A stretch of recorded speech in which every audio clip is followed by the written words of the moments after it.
Jika Allah Maha Penyayang, kenapa Allah membuat neraka? Untuk kau. Itulah kenapa diciptakan Allah neraka. Orang masuk neraka itu karena Allah tak sayang atau karena dia buat salah? Saya kan sama suami sudah talak 2. Nah, cara rujuknya kalau sudah habis iddahnya, itu cemana?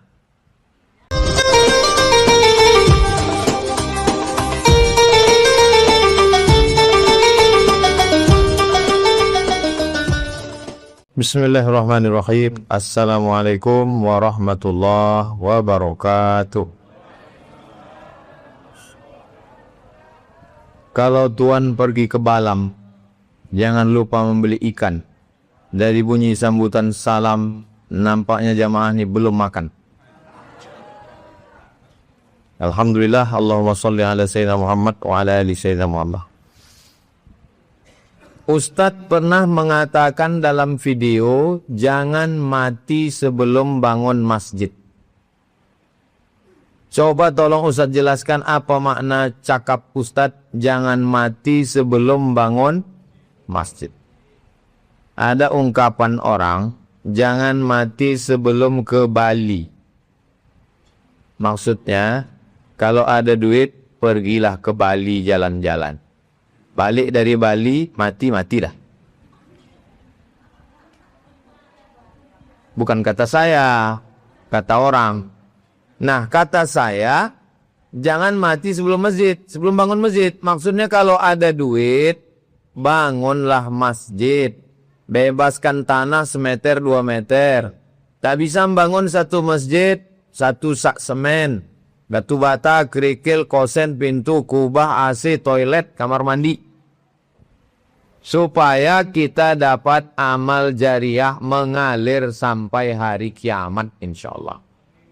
Rumah kita yang besar tinggal. Mobil yang mewah mahal tinggal. Bini? Itu tinggal aja. Yang mengalir inilah masjid nih. Mudah-mudahan selesai cepat masjid nih insyaallah. Itulah maksud cakap saya itu.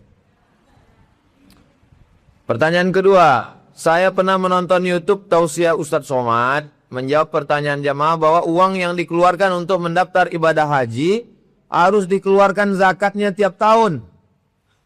Menyetor jamaah haji 50 juta. 2025 di store. Berangkat 30 tahun lagi. 35 45, 55. Apakah setiap tahun itu dikeluarkan zakatnya? Ya, dikeluarkan zakatnya. Zakat apa namanya? Zakat mal.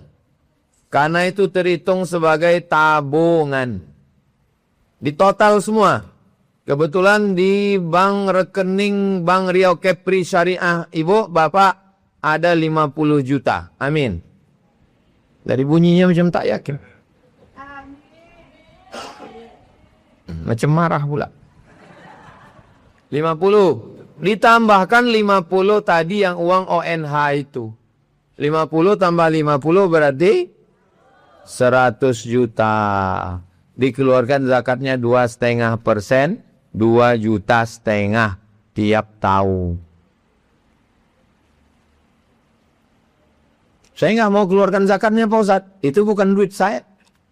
Bukan duit saya, maka saya tidak keluarkan zakatnya. Store duit 50 juta. Setelah store mati. Pertanyaannya setelah mati, duitnya balik atau tak balik? Balik duitnya. Itu tandanya duit itu punya kita. Kita cuma nitip ke bank. Titip, aku mau berangkat 2055. Mati kita, duit itu balik. Makanya kalau ada orang bilang saya tak mau bayar zakat, itu bukan duit saya. Terus kalau kau mati mau duit itu balik? Mau, duit kau lah itu. Itu duit kita. Kita cuma nitip ke bank. Maka kalau ngitung zakat, hitung itu masuk. Kalau kita punya di tabungan 25 juta, tambah 50, 75. Kena zakat 2,5%. Apa nama zakatnya Pak Ustaz? Zakat mal, zakat harta. Jika sejak awal mendaftar sampai dekat berangkat, apakah boleh dikeluarkan untuk beberapa lembaga membayar zakat ke Basnas, Badan Amil Zakat Nasional? Kalau saya bayar ke Basnas, nanti kawan saya di kampung, sepupu saya, dia miskin tak dapat Pak Ustadz. Masukkan nama dia. Sepupu, kawan, tetangga. Bilang sama Basnas. Basnas, aku bayar ke Basnas. Tapi tolong bagi ini. Basnas akan membagi. Kalau kalian bagi, aku bayar. Kalau tak mau bagi, tak aku bayar ke Basnas. Aku bayar sendiri. Kata Basnas, bagilah. Kata Basnas. Bagi, dapat. Jika yang berhak menerima termasuk fisabilillah, apakah boleh saya keluarkan untuk santri yang kesulitan biaya di pondok, misalnya untuk daftar ulang SPP? Fisabilillah itu untuk perang, melawan Israel, beli pistol, beli baju besi, beli tank. Menurut mazhab 4, paling tua Hanafi, nomor 2 Maliki, nomor 3 Syafi'i, nomor 4 Ambali. Fisabilillah itu hanya untuk perang. Tapi ada ustadz yang bilang fisabilillah bisa masuk untuk guru pesantren, bisa untuk santri.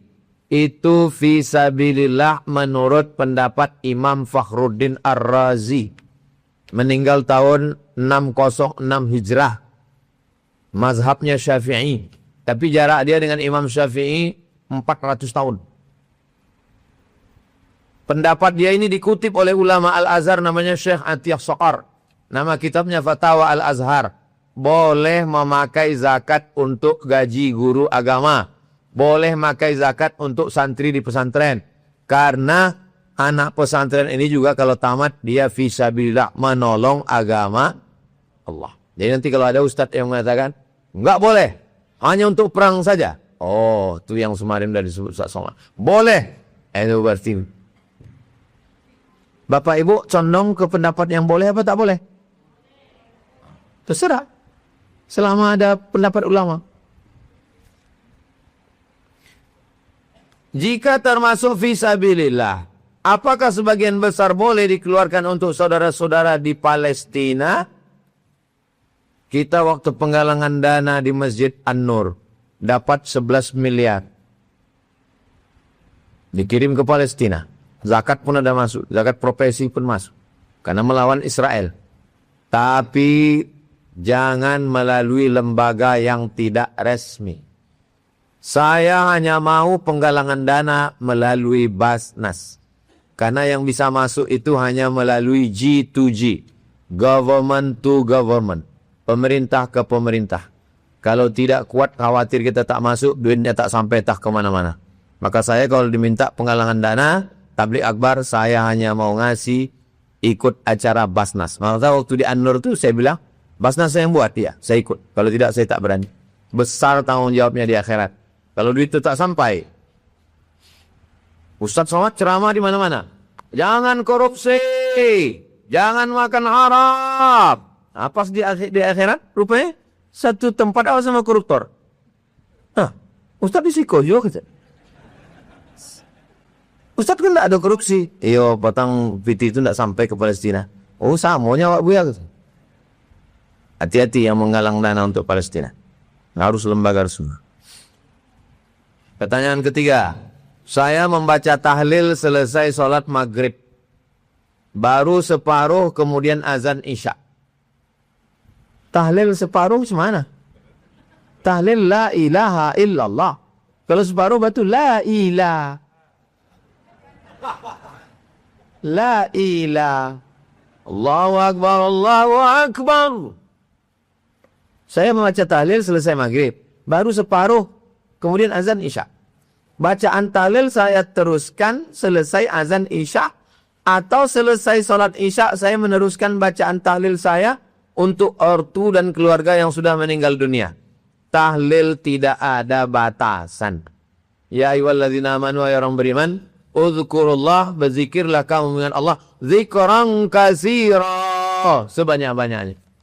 La ilaha illallah, la ilaha illallah, la ilaha illallah, la ilaha illallah, la ilaha illallah. Allahu akbar, Allahu akbar. Ya Allah, sampaikanlah bacaan tahlilku tadi kepada almarhum makku, almarhumah makku, almarhumah ayahku. Sampai. Mana dalilnya? Dalilnya Nabi membelah pelepah korma, dicucukkannya ke kubur. Kata Nabi, pelepah korma ini bertasbih, cucukkan ke kubur. Kata Imam Nawawi mengomentari hadisnya ada dalam Sahih Muslim. Dikomentari Imam Nawawi dalam kitab syarah namanya Al-Minhaj Syarah Sahih Muslim Ibn Hajjaj. Kalau tasbih pelepah korma sampai, apalagi tahlil orang beriman. Itulah dalil. Walaupun 3 kali tahlil, la ilaha illallah, la ilaha illallah, la ilaha illallah. Ya Allah, sampaikanlah pahala bacaan tahlilku. Habis sholat, ditambahnya lagi. Macam tadi, la ilaha illallah. Ya Allah, sampaikanlah pahala bacaan tahlilku tadi ila arwahi abaina wa ummatina wa ajdadina wa jaddatina. Saya tak bisa bahasa Arab, Pak Ustaz. Almarhumah amak dan apak dan mamak dan Pepsoden, Ciptaden, sampai. Kalau ada yang bilang tak sampai, kasih nama lengkap. Nanti kok mati saya kirim. Kalau tak sampai, cepat-cepat kasih kabar.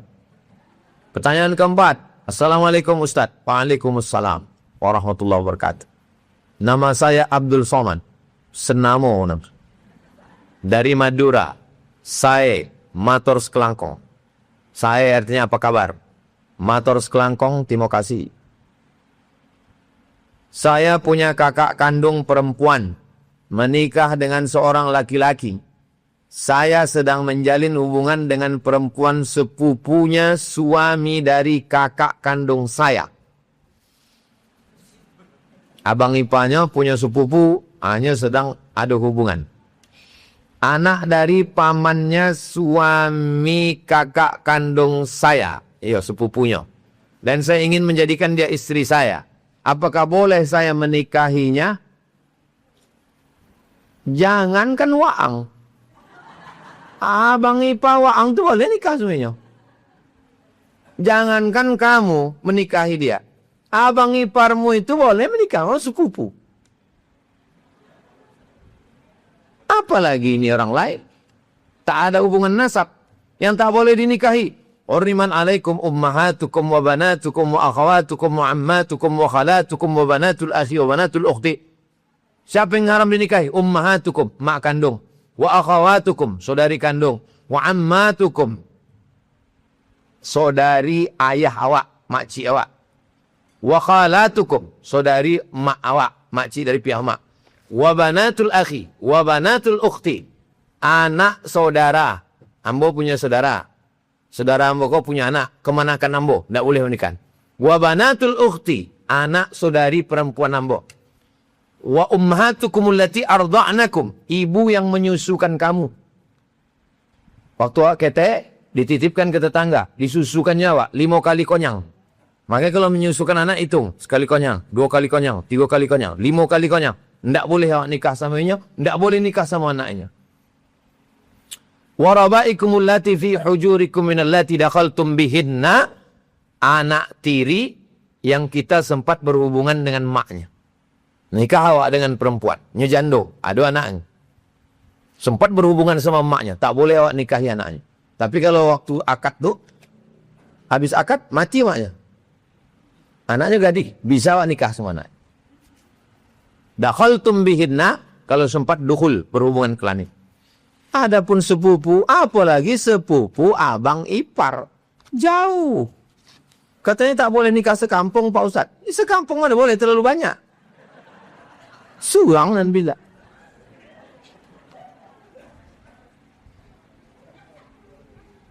Terlambat pula. Tapi orang tuanya tidak merestui kami. Karena akan ada musibah di antara keluarga kami. Entah itu faktor ekonomi, perceraian atau kematian. La ilaha illallah. Masih percaya sama begitu-begitu di zaman ini. Mana pula ada hubungan. Kalau sampai dia yakin. Kalau waang nikah dengan ini. Nanti akan ada kematian. Berarti ada Tuhan selain Allah. La ilaha illallah. An-nafi'u yang mendatangkan manfaat. Ad-darru yang mendatangkan mudarat. Allah. Kalau nikah sama ini, nanti akan sakit. Nanti akan mati. musyrik, rusak tauhidnya kepada Allah SWT. Kalau ada keluarga, mana keluarga? Ini keluarga yang menonton. Keluarga-keluarga, musyrik kalian. Keluarga-keluarga, rusak iman kalian. Nikahkan laki-laki baik. Orang Madura baik-baik. Saya banyak ceramah di Madura tiap tahun. Pondok pesantren di Madura satu kabupaten 600 pondok pesantren. Lebih banyak pondok dari santrinya lagi. Mengaji. Kalau sudah saya ceramah di Madura, penuh tanah lapang. Ini orang soleh, orang baik. Nikahkan. Idza ja'akum man tardawna dinahu. Kalau datang laki-laki ingin menikahi anak kamu, tengok pertama din agamanya, wa khuluqahu akhlaknya. Baik agamanya, baik akhlaknya, nikahkan. Adapun kepercayaan yang tak sesuai dengan ajaran Islam, tinggalkan. Tapi kami berdua tidak mempercayai hal itu. Mantap. Karena itu hanya mitos berat mitos saja. Dan keluarga saya merestui, tapi keluarga si perempuan tidak merestui. Karena akan ada musibah. Dan saya penuh dengan keyakinan bahwa saya merasa dengan perempuan tersebut ujungnya baik-baik. Apa yang harus saya lakukan? Nikahi secepatnya. Tanam pinang rapat-rapat agar puyuh tak dapat lari. Kalau udah dipinang tak dapat, kupujuk-pujuk ubok lari. Tolong tanyakan ke Ustadz Somad. Karena saya cari di YouTube tak nemu. Saya kan sama suami sudah talak 2. Nah, cara rujuknya kalau sudah habis iddahnya itu cemana?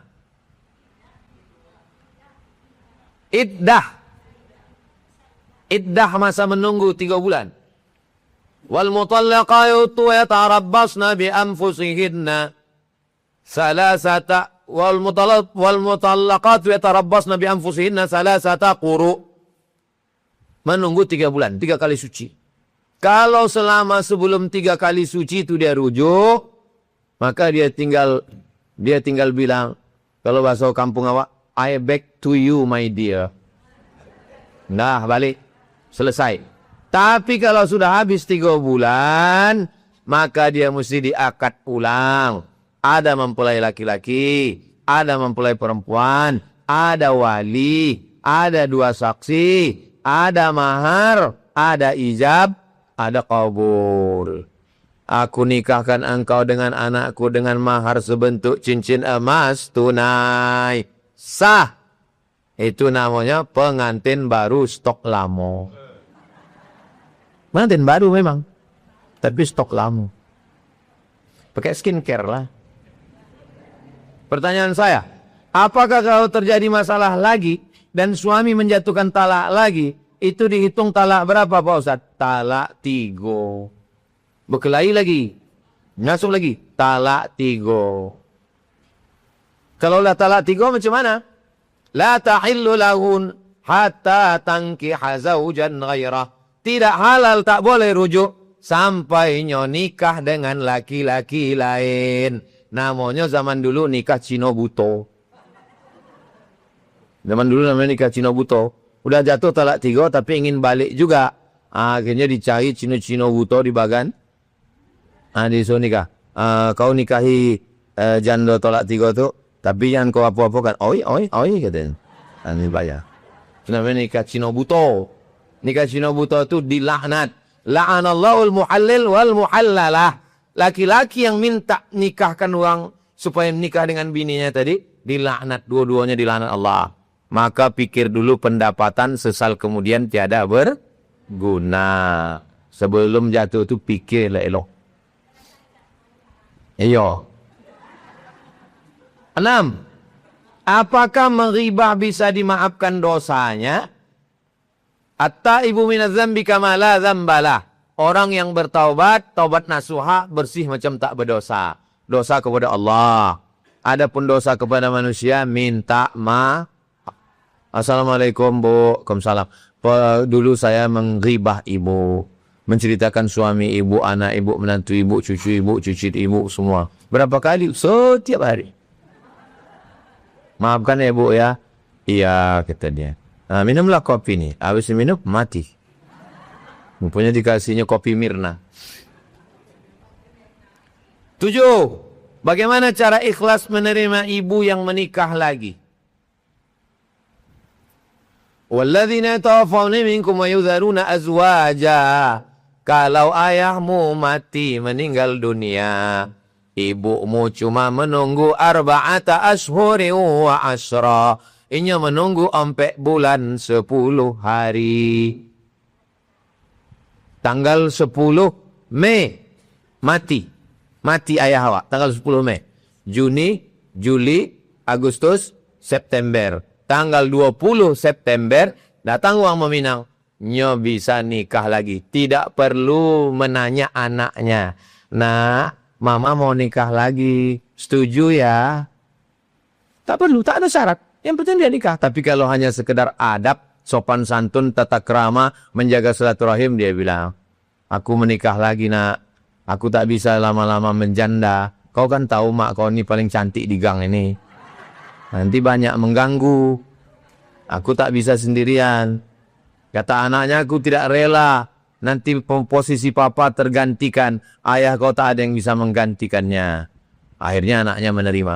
Apa pula syarat izin? Perempuan menikah tidak ada syarat izin anak. Secara fikih.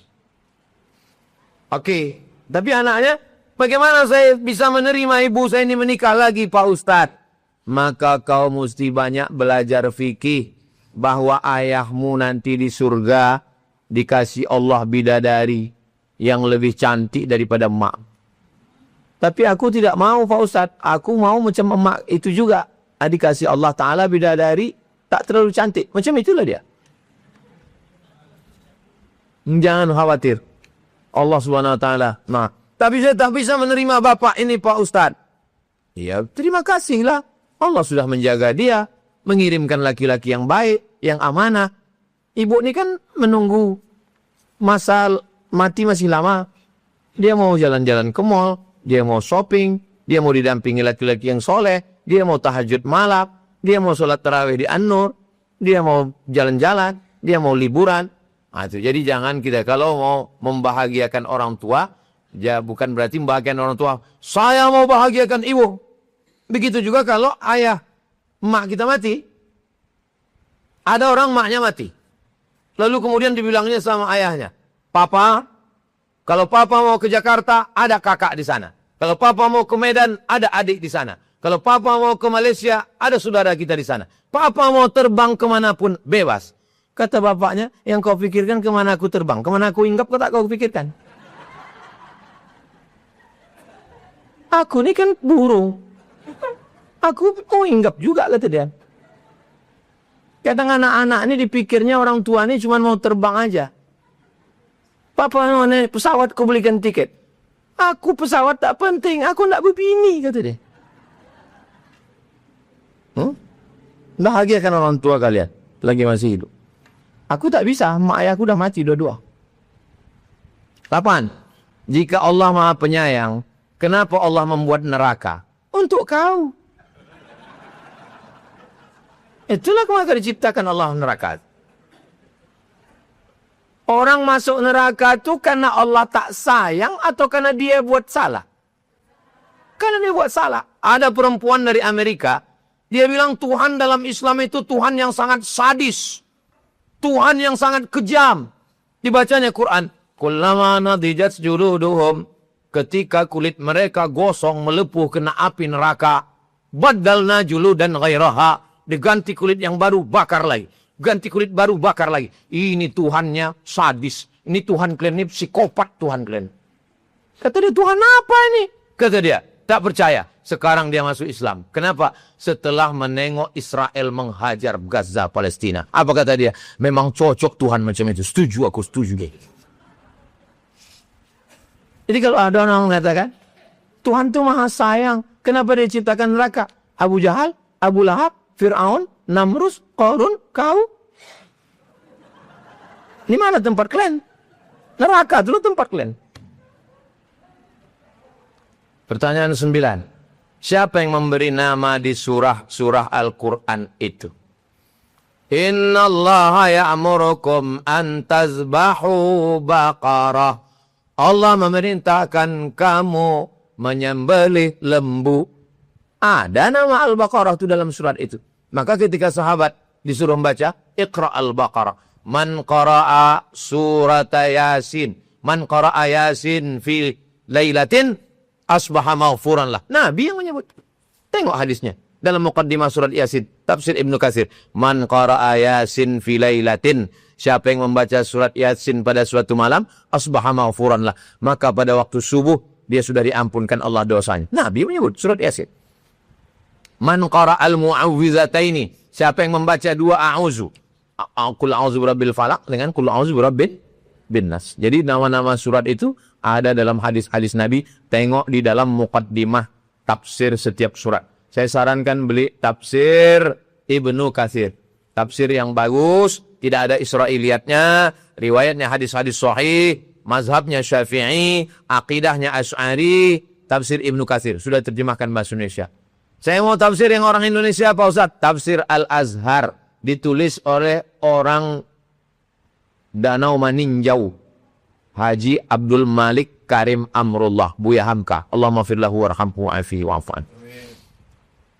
9. Apa hukum mencintai karakter fiktif seperti anime? Anak saya sekarang kalau saya pulang buka pintu. Spiderman. Bajunya Spiderman. Ada topeng di rumah. Saya pun disuruh pakai topeng. Spider. Kenapa dia suka Spiderman? Spiderman itu tokoh fiktif. Karena dia belum ada akal. Tak ada akal. Jadi kalau ada yang udah tua-tua ini suka juga fiktif. Khawatir saya. Nanti tak wakah. Oh. Tak ada utah, bahkan utak-utak. Kuangaka minum ayaka. Kita ini sudah berakal, cintailah tokoh yang ada. Siapa tokoh yang paling tokoh di antara semua tokoh? Sayyidina wa maulana Muhammad sallallahu alaihi wasallam. Tapi anak saya tak saya larang. Saya belikan. Batman, Wonder Woman, Spiderman, Cicakman. Ada. Saya bentang sajadah. Saya susun semua di belakang. Batman, Superman, Spiderman, semua dah. Saya suruh dia jadi imam. Sami imam ya. Oh, bangganya dia jadi imam. Semua makmum dia, full di belakang. Ada fotonya saya simpan. Nanti saya post. 11. Mengapa harus adab dulu baru ilmu? Adab dulu baru ilmu. Adab dari ilmu. Masuk saya kemari pakai celana pendek. Bercelana pendek berkaus kutang. Lalu kemudian semua jamaah tunduk. Pas ditanya, kenapa kalian tak ada satu pun yang mengkritik Ustaz Somad? Dulu kan adab daripada ilmu. Bongak itu. Kalau begitu jamaah ke saya, lama-lama jadi walid saya. Jadi kalau ada orang mengatakan adab dulu baru ilmu, adab dari ilmu. Karena orang beradab itu karena berilmu. Bisa orang beradab kalau tak berilmu? Bisa, tapi adabnya bukan dari ilmu. Bukan itu ajaran Islam. Ajaran Islam adabnya dari ilmu. Makanya mengaji adab dulu. Adab mengaji, adab pada orang tua, adab menuntut ilmu. Kalimat adab dulu baru ilmu, betul. Tapi adabnya dari ilmu-ilmu Islam. Ngaji. Dari ngaji itu muncul adab. Jelas? Nah, udah jelas selesai. Saya tahu Ustaz sampai jam 1.30. Habis ini kami ada lagi. Ini pengajian yang ketiga. Tadi pengajian pertama di SMK Negeri. Habis itu kajian di An-Nur. Habis itu khutbah Jumat. Habis itu menjawab pertanyaan.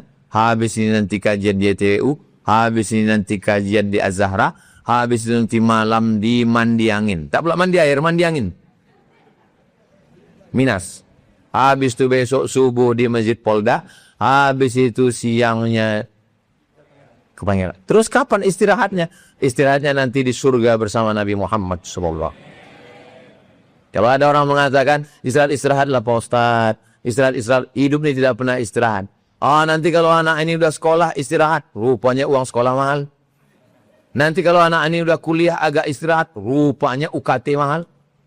Nanti kalau anaknya sudah sarjana, nampaknya istirahat, rupanya sibuk pula mencari kerja. Nanti nampaknya kalau anak ini sudah kerja, istirahat, sibuk pula menabung anak mau berbini. Nanti kalau udah berbini, nampaknya istirahat, anak tuh punya anak, dititipkannya pula anak dia ke kita. Hidup tidak akan pernah istirahat. Kalau ada yang mengatakan hidup ini ada istirahat, mimpi istirahat kita nanti di surga bersama Nabi Muhammad SAW. Al-Fatihah. A'udzubillahi minasyaitonirrajim. Bismillahirrahmanirrahim. Alhamdulillah rabbil alamin arrahmanir rahim maliki yaumiddin. Iyyaka na'budu wa iyyaka nasta'in shiratal mustaqim shiratal ladzina an'amta 'alaihim ghairil maghdubi 'alaihim waladdallin. Amin. Allahumma shalli ala sayyidina Muhammad wa ala ali sayyidina Muhammad. Ya muqallibal qulub, engkau yang membolak-balikkan hati, sabit qulubana, kokohkan hati kami, ala dinik dalam agamamu, wa ala ta'atik dalam ketaatan kepadamu. Allahumma a'inna, tolong kami, ala zikrika, supaya hati kami selalu berzikir mengingatmu, wa syukrika, selalu bersyukur kepadamu, wa husni ibadatik, selalu beribadah dengan yang terbaik. Allahumma jazil waqifina wal mutasaddiqin, berikan balasan kepada saudara kami yang sudah berwakaf, berinfak dan bersedekah. Rabbana ja'alna muqimas salah, jadikan kami orang yang menegakkan salat, wa min dzurriyyatina, sampai anak cucu keturunan kami. Allahumma taqabbal minna, terima segala amal kami, wa tub alaina, terima taubat kami, waqtim bis solihati amalana, tutup umur kami dengan husnul khatimah. Allahumma kama jama'atana fi hadzal makanil mubarak fajma'na ma'al habibil mustafa fi jannatikal ula. Sebagaimana sudah engkau kumpulkan kami hari penuh berkah hari Jumat, kumpulkan kami nanti di surga bersama Nabi Muhammad sallallahu alaihi wasallam. Rabbana atina fid dunya hasanah wa fil akhirati hasanah wa qina azabannar. Wa sallallahu ala sayyidina Muhammad wa ala alihi washabihi wasallam walhamdulillahi rabbil alamin. Taqabbalallahu minkum minna wa minkum taqabbal ya karim. Terima kasih segala perhatian. Mohon maaf segala kesilapan. Saya tutup dengan pantun penutup. Menangkap puyuh di Bukit Selasi. Thank you dan terima kasih. Wassalamualaikum warahmatullahi wabarakatuh.